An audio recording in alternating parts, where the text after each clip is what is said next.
the nation state that we deal with here, they call it America. I'm holding up air quotes for those of you listening at home. They call it America, but I refer to it as the American Empire. And why? Because it is behaving as empires have in the past. Now, when you bring up this idea of gangsterism, really, when it comes to these behaviors, it is a salient point to make. Why?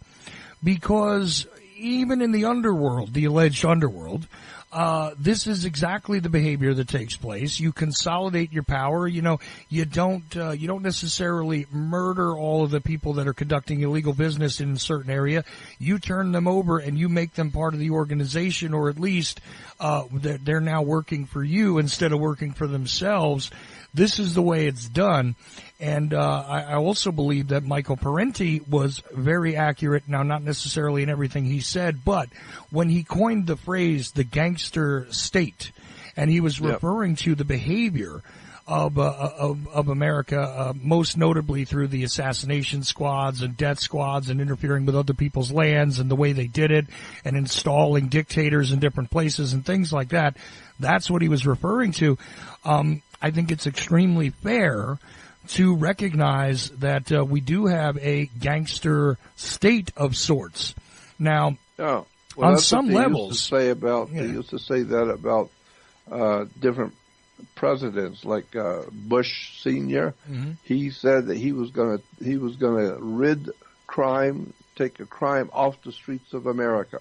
And he did just that. He did take the crime, all the criminal element off the streets of America. He said he was going to do that.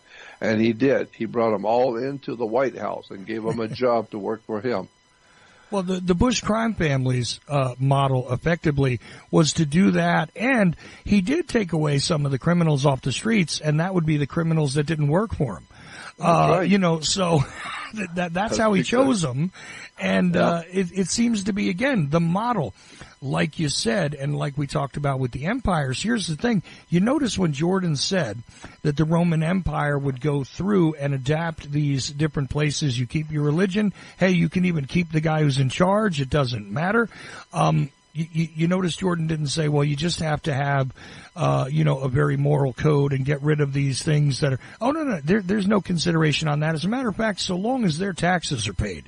The Roman Empire put up with a lot of stuff that, That's exactly right.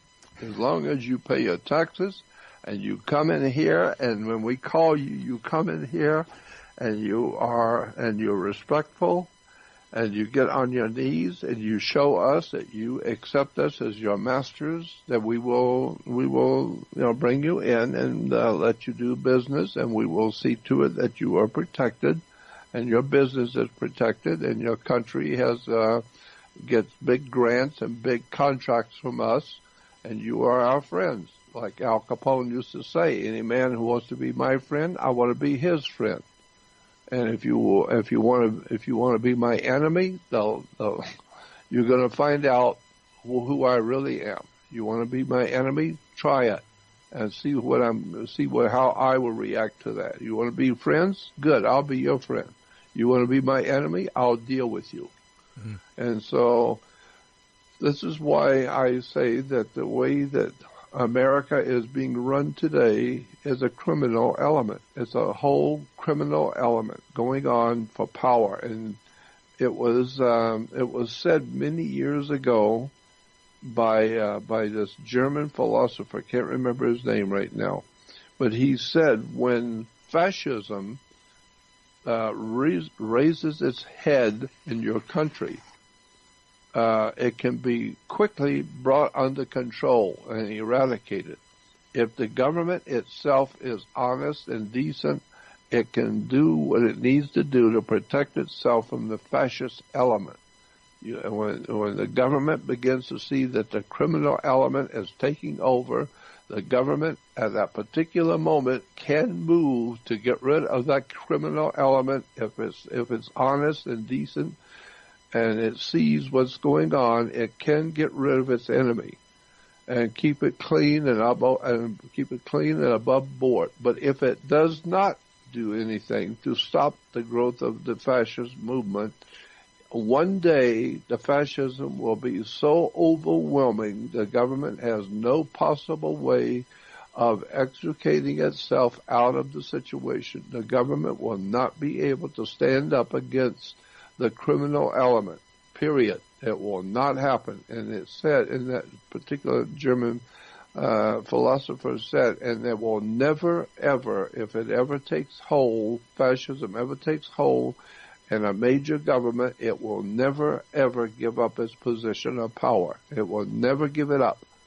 So once fascism is taken over, it's done. It's finished. That's what you got. That's who you are. And this is where we are today in the world we live in today.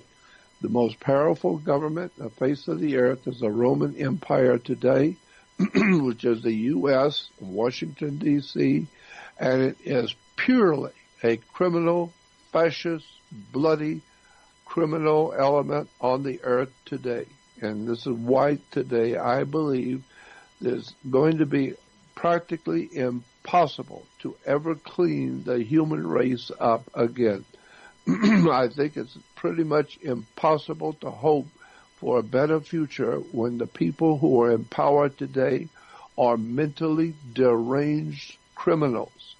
They're living in a totally different world than you are. They don't see the world the way you see it. They don't live by the same moral codes, ethics, morality, or anything else. They don't have any problem with murdering women and children.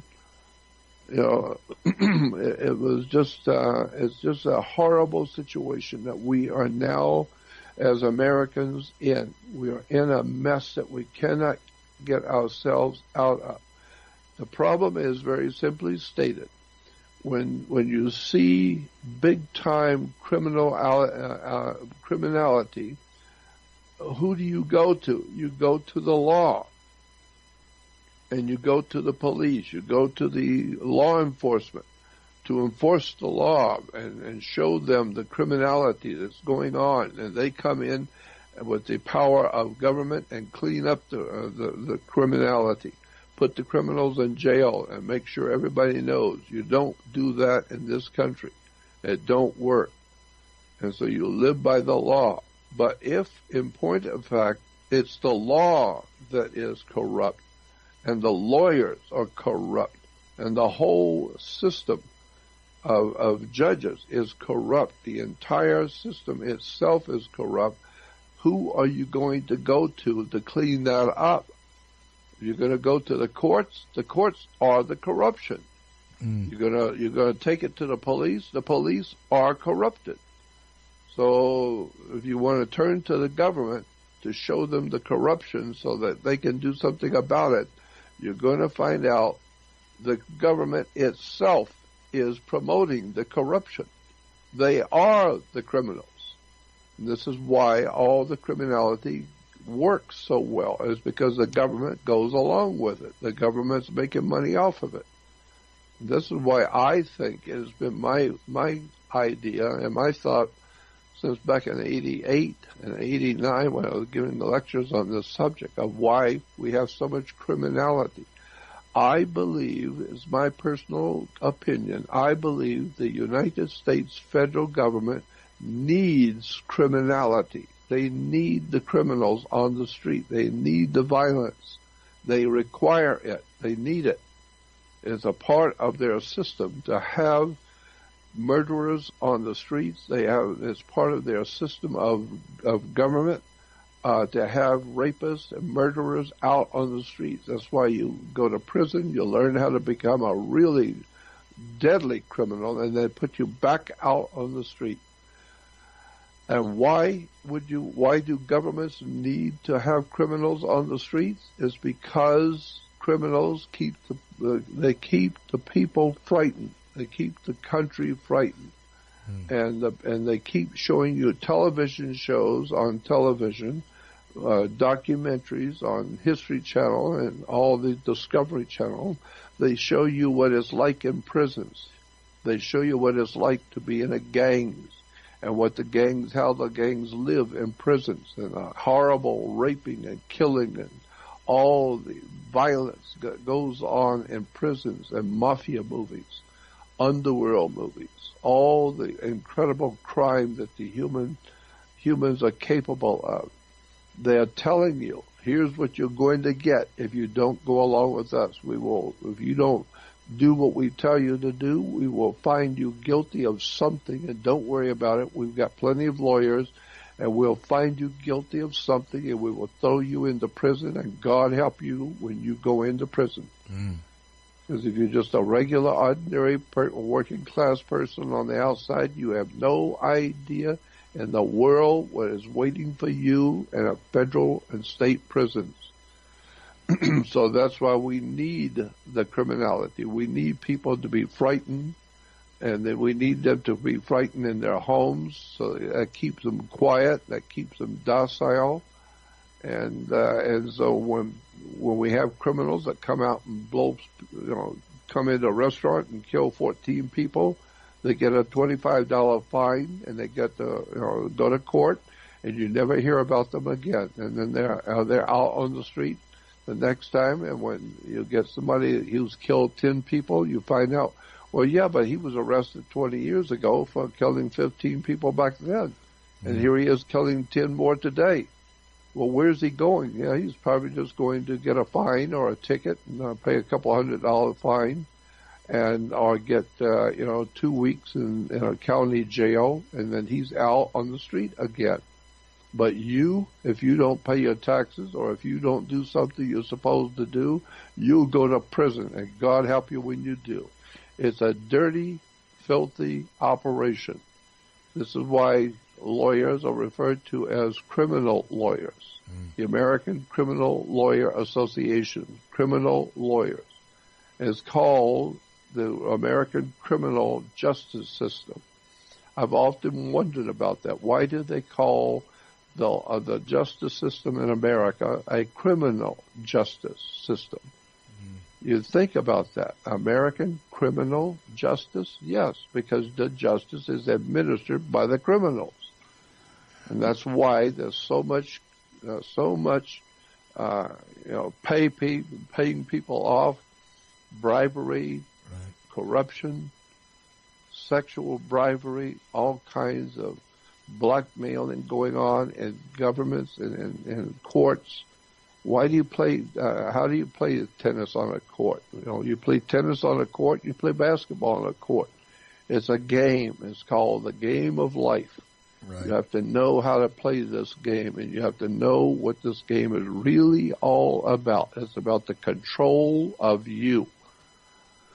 Well, George, why is it important to control you? Because you have been brought up to believe that you are free, and you need to understand in this country you are not free. You are living under a totalitarian fascist dictatorship. In this country of America, you're not free. So when you hear people talk about the land of the free and the home of the brave, you ain't free or brave.